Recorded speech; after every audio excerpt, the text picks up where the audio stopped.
Hypothalamus gland करती है। हमको भूख लगना, खाना पीना, हमारे शरीर को सही तरीके से चलाना, ये सब काम कौन देखता है? हाइपोथैलेमस देखता है। तो ये छोटे मोटे ग्लैंड्स और उसके सिक्रीशन के बारे में नहीं जानेंगे तो फंसे रहेंगे। फिर सर अगर पूछेगा कि जो बॉडी में अंतःस्रावी ग्रंथियां होती है, जो इंटोसिक्रीशन ग्लैंड होती है, वो क्या रिलीज करती है? हार्मोन्स की एंजाइम। अंतःस्रावी हार्मोन्स और बहिस्रावी एंजाइम। बहिस्रावी जो होती है ऐसे एरिया में हार्मोन्स का सिक्रीशन करती जहां पर ब्लड ना हो। लीवर के अंदर है कि नहीं, ptyalin, amylase, maltose, rennin, pepsin, है ना, एमोसिन, म्यूसिन, इस प्रकार की। और जो हार्मोन्स होता है सीधा कहां पर आता है? ब्लड में। जो ब्लड में आ रहा है अंतःस्रावी, जो ब्लड में नहीं आ रहा क्या है? बहिस्रावी। या छोटी मोटी बातें हैं, साइंस पे पकड़ बनाइए, ठीक है। और ये कोई मैं आपको साइंस ऐसा नहीं है सर कि मैं आपको पढ़ा रहा हूं कि इसरो में सिलेक्शन लेना है, नहीं भाई, ये एकदम बेसिक वाला है, एकदम बेसिक वाला है, ठीक है। चलिए ध्यान से सुनिएगा इसके बारे में। आज पढ़ेंगे हम लोग नर्वस सिस्टम, तंत्रिका तंत्र के बारे में। तंत्रिका तंत्र क्या होता है कि सर हमारे पूरे बॉडी पे कंट्रोल, अगर पैर में सुई चुभ रही हो रही है तो भी मुझे पता चल रहा होता है। किस कारण से? क्योंकि मेरा नर्वस सिस्टम एक्टिव है। बुढ़ापे में अक्सर दर्द का एहसास कम हो जाता है क्योंकि नर्वस सिस्टम थोड़ा स्लो पड़ जाता है। बात समझ में आ रही है? इसी कारण बच्चे लोग को चोट लगता है, ज्यादा फड़फड़ाते हैं वो लोग। क्यों? उनका नर्वस सिस्टम इतना एक्टिवेट होता है कि छोटी मोटी चोट भी उनको बहुत ज्यादा पेन फील कराती है। बड़े लोग के अंदर चोट सहने की क्षमता होती है और बुजुर्ग लोग को चोट का पता ही नहीं चलता। अच्छा कट गया क्या, मेरे को तो पता ही नहीं चला। क्यों नहीं पता चला भाई? नर्वस सिस्टम क्या हो रहा है? स्लो हो रहा है। बात समझ में आ रही है? चलिए, कोई चीज को उठाना है तो ग्लास को धीरे धीरे क्या होता है? आगे बढ़ाते हैं। क्यों? नर्वस सिस्टम स्लो हो रहा है आपका। तो सबसे पहले क्या देखेंगे हम? तंत्रिका तंत्र, नर्वस सिस्टम के बारे में। तंत्रिका तंत्र शरीर के सभी अंगों को एक दूसरे के साथ समन्वय में क्या करता है? मदद करता है। मान लो सर ऐसा है कि जब कोई शराब पी लेता है आदमी तो पूरे दिन ब्लड में घुलकर कहां जाता है? ब्रेन पे। नर्वस सिस्टम क्या करता है? वो स्लो कर देता है। चप्पल यहां पर पड़ा है पर ऐसे कर रहे हैं, कभी ऐसे कर रहे हैं, कभी उस पार चले जा रहे हैं, अरे यार ये चप्पल एक जगह रहता नहीं है। बात समझ में आ रही है? क्यों भाई? क्योंकि आपका नर्वस सिस्टम क्या हो गया है? उस समय आपके काबू में नहीं है। मानव यही तो चाहता है कि उसका दिमाग उसके काबू में ना रहे। तो काबू में रहेगा तो करेगा धरे कुछ सोचेगा, दुनिया भर का टेंशन ले लेता है।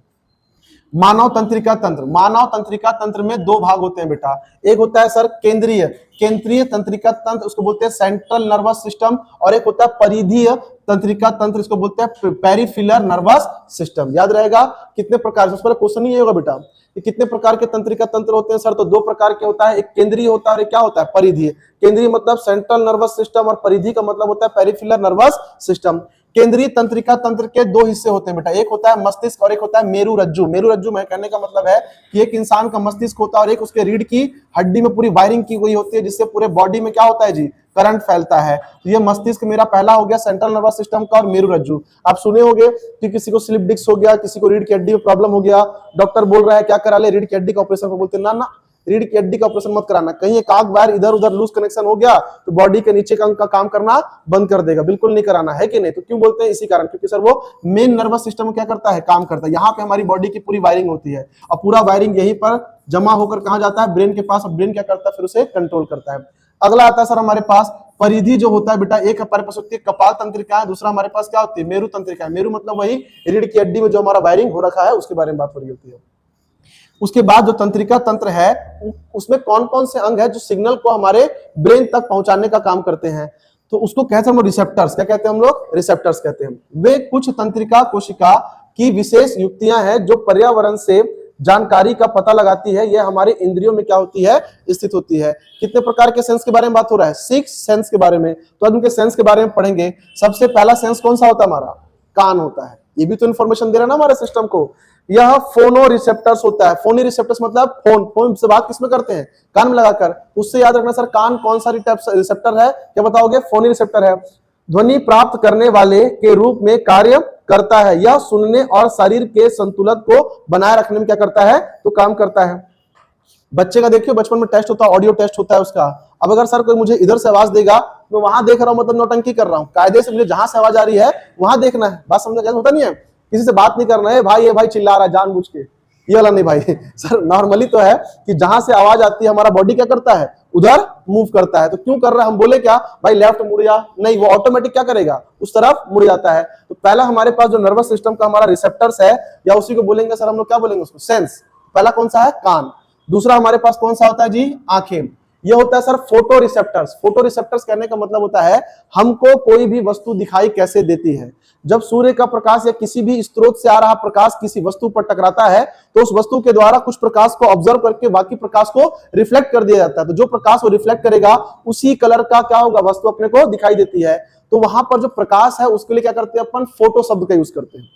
किस शब्द का, फोटो। जब प्रकाश की बहुत छोटी सी मात्रा का रासायनिक उपयोग और शरीर करता है तो उसके लिए अपन फोटो का यूज करते हैं। जैसे प्रकाश का उपयोग करके पेड़ पौधे क्या बनाते हैं, भोजन। उस क्रिया क्या कहते हैं हम लोग, फोटोसिंथेसिस कहते हैं। जो फोटो शब्द होता है वो किसके लिए होता है, प्रकाश के लिए उपयोग होता है। तो अगर प्रकाश नहीं है तो क्या हमारे सेंस काम करेगा, क्या आंखें बिल्कुल भी काम नहीं करेगी। तो सर एक प्रकार का फोटो रिसेप्टर है कौन, हमारी आंखें। कान क्या है, फोनो रिसेप्टर्स है। आंख क्या है, फोटो रिसेप्टर्स है। प्रकाश प्राप्त करने के रूप में कार्य करता है या देखने में क्या करता है, मदद। कितने हुए जी, 2 हुए। तीसरा हमारा स्किन, सबसे बड़ा रिसेप्टर्स। अगर बोलेगा सर कि शरीर में सबसे बड़ा रिसेप्टर्स कौन सा है तो क्या बताओगे, बताओगे स्किन है। साइज में सबसे बड़ा इसी का होता है। हमारा शरीर का पूरा अंग किससे बना है जी, तो स्किन से ही बना हुआ है। तापमान महसूस कराता है के रूप में कार्य करता है या गर्मी सर्दी स्पर्श महसूस कराने में मदद करता है। चिमटी काटो, दर्द वर्द सब क्या करेगा, सब वही महसूस कराता है। शरीर का पूछेगा कि क्षेत्रफल या एरिया या साइज के हिसाब से सबसे बड़ा तंत्रिका तंत्र या फिर रिसेप्टर कौन सा है सर, तो क्या बताओगे, स्किन है। उसके बाद हमारे पास क्या आता है, नाक आता है। यह प्राण रिसेप्टर है। क्या बेटा, ये प्राण रिसेप्टर मतलब गंध की भावना के रूप में कार्य करता है या गंध का पता लगाता है। सांस लेने में मदद करता है वो अलग चीज। अगर नाक काट भी दूंगा तो आदमी मरेगा थोड़ी, वहां से छेद होना चाहिए बस। फेफड़ा सांस खींचता है और बाहर निकालता है। ये क्या करता है, नाक। नाक के अंदर ऐसे टिश्यूज होते हैं जो स्मेल कराने में क्या करता है, मदद करता है। नाक काट दूंगा तो आदमी मरेगा नहीं, बिल्कुल नहीं मरेगा। सूर्यनखा मरी थी क्या, नहीं मरी थी, बस सेंट नहीं आता था उसको।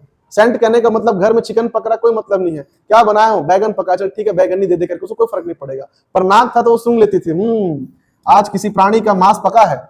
बात समझ में आई। तो क्या होगा सर, सेंट करने का काम होगा। याद रहे मैं जीवित रहने की बात नहीं कर रहा हूं, मैं सेंस करने की बात कर रहा हूं। अगर मुझे सेंट ना है तो भी मैं चीजों का भक्षण कर सकता हूं। नाक रहेगी तो क्या कर पाऊंगा, सूंघ पाऊंगा। स्मेल बहुत जरूरी काम होता है। एक होता है सर हमारे पास जीभ, यह स्वाद का रिसेप्टर्स होता है। परीक्षण की भावना के रूप में कार्य करता है या स्वाद का पता लगाने का काम करता है। अगर ये भी ना रहा बेटा, काम करना बंद किया, जीवन बहुत दुखदायी हो जाता है। जिनको भी टाइफाइड हुआ होगा ना, उससे पूछना, ये वाला काम करना बंद कर देता है। और जिनको कोरोना होता है ना, उनको दोनों काम करना बंद कर देता था।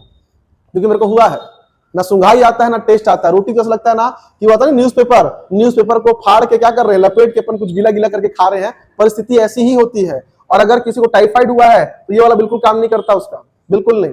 तो क्या है हमारे पास, रिसेप्टर्स। लेकिन अगर भाषा के बारे में बात करें वैज्ञानिक भाषा में, तो बोलते हैं सर 6 सेंस होता है। 6वां सेंस, ये सिर्फ वैज्ञानिक भाषा में नहीं होता, आम बोलचाल की भाषा में। मेरा 6 सेंस कह रहा है कि आज बारिश होगी। बात समझ में आ रही है, सब खाली कहने मैंने की बातें होती है, रियलिटी से कोई मतलब नहीं है। चलिए अब बेटा यहां पर अपन देख लेते हैं इसके आगे ब्रेन के बारे में। किसके बारे में देखते हैं, ब्रेन। यहां पे हमारा देखेंगे मस्तिष्क या फिर देखेंगे ब्रेन के बारे में। बहुत इंपॉर्टेंट पार्ट है, याद रखना। हम लोग ब्रेन के हिस्से के बारे में जानेंगे सर कि कितने लोब होते हैं, उसमें कितने हिस्से होते हैं। सबसे पहले इसमें 4 लोब होते हैं। पहला लोब कौन सा होगा सब समझना, उसको बोलते हैं ललाट लोब, इसको बोलते हैं फ्रंटियल लोब कहते हैं।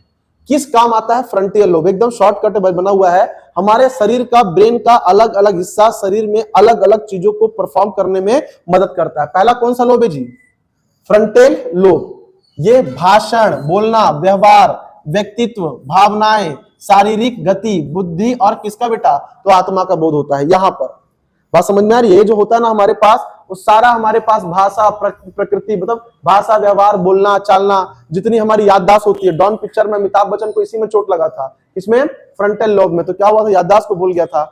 अगर ये थोड़ा बहुत डैमेज हो जाए या काम करना बंद कर दे तो इंसान को ज्यादा समस्या नहीं होगी। वो अपनी पिछली यादें भूल जाएगा और नया कुछ भी याद नहीं रख पाएगा। मतलब पूरा खाली पीली आदमी, बस जिंदा लाश है। चलेगा फिरेगा, जो मन होगा खा लेगा, जो नहीं मन होगा नहीं खाएगा।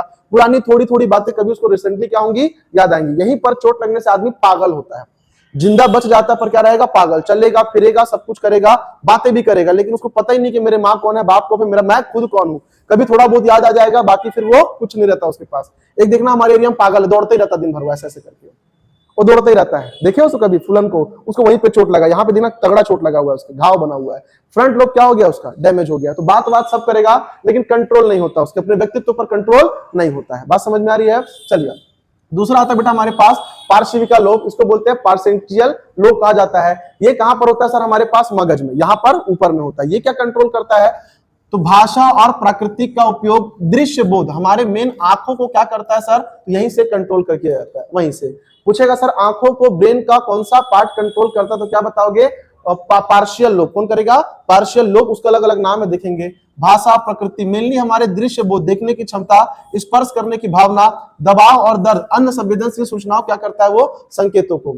एक आदमी है उसको दर्द होता ही नहीं, उसको दर्द का एहसास ही नहीं होता। क्यों नहीं होता, तो ऐसा नहीं कि सर वो नहीं मरेगा, मर जाएगा, खून बह जाएगा तो मर जाएगा, लेकिन दर्द का एहसास नहीं होता, क्योंकि इस लोब में एक दर्द वाली क्या होती है, जो नर्वस सिस्टम के जितने भी न्यूरॉन्स होते हैं सब क्या हो चुके हैं, उसके डैमेज हो चुके हैं। कल मैं बात कर रहा था आपके कि सर एक हार्मोन्स होता है एड्रिनल करके, हाथ पर कांपने लगता है। अगर बॉडी से हमारे हाथ पर कांपने वाला हार्मोन्स को निकाल दिया गया तो हमारा डर भी क्या हो जाएगा, खत्म हो जाएगा। सामने से शेर आते रहेगा, खड़े रहेंगे, क्या हो गया भाई, कोई दिक्कत है क्या।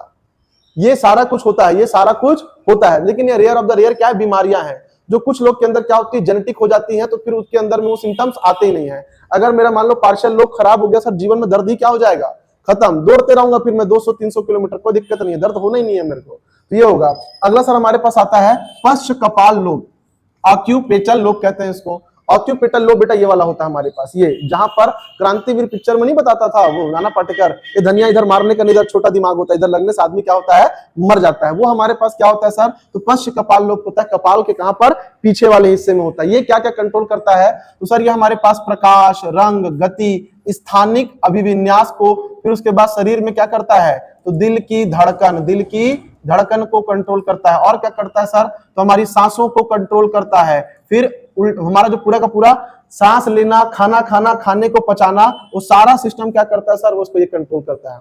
इसीलिए कि अगर बोलते ना सर आप हेलमेट पहनो, हेलमेट पहनो, हेलमेट पहनो, क्यों बोलता रहता है, अगर आप हेलमेट नहीं पहनते हैं तो फ्रंट लोब पे अगर सर हमारे पास पार्शियल लोब पे अगर हमारे पास चोट लग गया तो उतनी समस्या नहीं होगी, लेकिन अगर ये वाले सिस्टम पे अगर चोट लग जाता है ना, तो इंसान मर क्यों जाता है पता है आपको। एक तो सर उसकी दिल की धड़कन क्या हो जाती है, बेकाबू हो जाती है। अभी मेरा दिल कर क्या 72, 80 या 60 धड़कना चाहिए, वो धड़केगा सीधा 300 पे।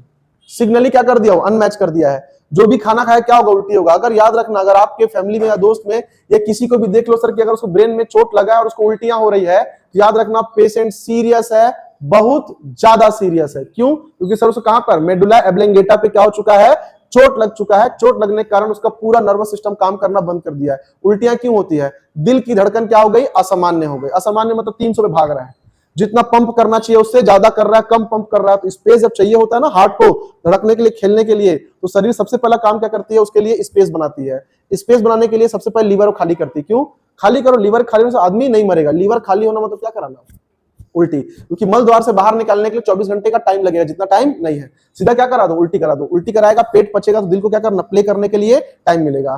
किसको किसको बस में, गाड़ी में वॉमिटिंग होता है, ईमानदारी से बताना, कोई नहीं है यहाँ पर। बस में होता है वॉमिटिंग, क्यों होता है वॉमिटिंग बताओ। जब बस में हम चढ़ते हैं ना तो हमारे अंदर एक फेयर होता है, उसको बोलते हैं मोशन सिकनेस। सिकनेस मतलब क्या, सर एक प्रकार की कमजोरी और डर। जैसी बस के अंदर क्या होता है, गाड़ी ऐसे ऐसे कूदती है ना, तो फिर डर महसूस होता है, नजर क्या होती है, घूमती है। तो ब्रेन सबसे पहले क्या करता है, दिल की धड़कन को असामान्य करता है।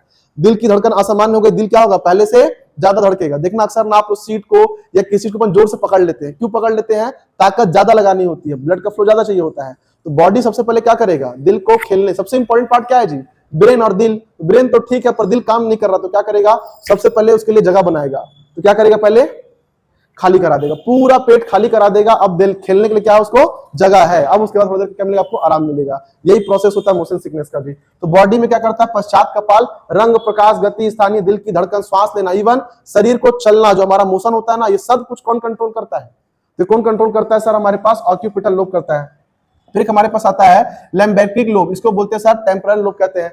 स्मृति, ये यहीं पे हमारे पास होता है पिट्यूटरी ग्लैंड और हाइपोथैलेमस। हमारी पूरी याददाश्त, सुनने की क्षमता, भाषा, संज्ञान, पैटर्न को समझना, सब कुछ कहां पर होता है, तो हाइपोथैलेमस पिट्यूटरी ग्लैंड, मतलब जहां पर मेरा भेजा पूरा का पूरा प्लेस होता है, वाले लोब पर होता है। ये हमारे पास पांचवा लोब क्या है जी, हाइपोथैलेमस। ये देखो जस्ट क्या है सर, इसके पास ही हमारे पास हाइपोथैलेमस होता है। इसे मस्तिष्क का स्मृति संगठनालय हाइजिक्स कहा जाता है, जिसमें थायराइड, तरबीर और सेपन जैसी ग्रंथियां होती है। इसको इतना खाली पढ़ लेना कि हाइपोथैलेमस कौन सा लोब में होता है, 5th लोब में। पेपर में क्वेश्चन पूछे कितने प्रकार के लोब होते हैं सर, तो 5 प्रकार के लोब होते हैं। हाइपोथैलेमस क्या करता है, पिट्यूटरी ग्लैंड को कंट्रोल करेगा, बॉडी में टेम्परेचर को कंट्रोल करता है, भूख लगाना, भूख लगना, नहीं लगना, ये सब कौन कंट्रोल करता है जी, तो कौन करता है, हाइपोथैलेमस करता है। चलिए ये हमारे पास था हाइपोथैलेमस। हाइपोथैलेमस क्या काम करेगा भैया? तो शरीर के तापमान को नियंत्रित करने काम करता है। सबसे इंपॉर्टेंट काम हाइपोथैलेमस का वही है। भूख लगना, भावनाएं, प्यास, डर, गुस्सा, मुस्कान, दर्द, प्रेम, नम्रता, शौक, ये सभी के सभी किसके पास होते हैं? हाइपोथैलेमस के पास होते हैं। अब आते हैं सर हम लोग किसके पास? मध्य मस्तिष्क के पास, मिडिल ब्रेन के पास। इसे मेसेंफेलॉन भी कहा जाता है। संवेदी अंगों पर नियंत्रण रखता है, आंख और कान। यह दिमाग का सबसे छोटा भाग होता है। आंख जो होता है सर वो सुपरवाइजर होता है, और कान क्या होता है जी? इंफीरियर होता है, अपने को बताता है सर कहां से आवाज आ रही है। ये हमारे पास क्या है? पश्च मस्तिष्क है, मस्तिष्क का पीछे का हिस्सा। इसको हाइंड ब्रेन कहते हैं, इसे रामबेसिफेलॉन भी कहते हैं। इसके 3 भाग होते हैं। ये सर हमारे पास सबसे इंपॉर्टेंट था, जो पश्च मस्तिष्क है उसके 3, हमारे ब्रेन के 3 भाग। इसको मेन क्या है अपने को पढ़ना है, क्योंकि अपने को पूछता यहां से है। किससे पूछता है सर? हमारे पास एक पूछता है मेडुला से, एक पूछता है सेरेब्रम से, और एक किससे पूछता है जी? मिड ब्रेन से। ठीक है, इसी को बोलते हैं सर मेडुला एब्लेंगेटा। क्या बोलते हैं इसको? मेडुला एब्लेंगेटा कहते हैं। अब यहाँ की कहानी क्या है? इसे मेडुला एब्लेंगेटा भी कहा जाता है।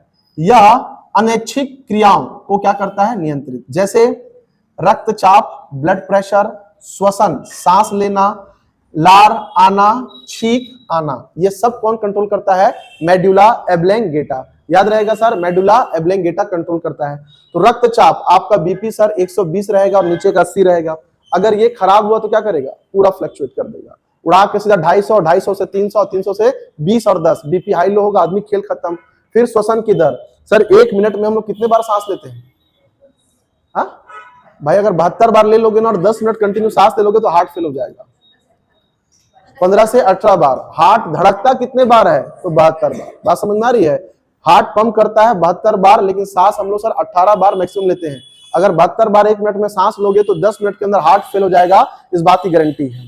ठीक है, लार आना और छींक आना, सब कौन कंट्रोल करता है? तो मेडुला एब्लेंगेटा करता है। उसके बाद सर हमारे पास आता है सेरेब्लम। सेरेब्लम, ठीक, मस्तिष्क का सबसे बड़ा हिस्सा पूछेगा तो क्या होता है सर? सेरेब्लम होता है। कितने? तो 2/3 हिस्सा क्या होगा उसमें? सेरेब्लम होता है। इसको प्रमस्तिष्क बोलते हैं। प्र मतलब, क्योंकि सर मेन मस्तिष्क का 2 बटा हिस्सा तो क्या है? तो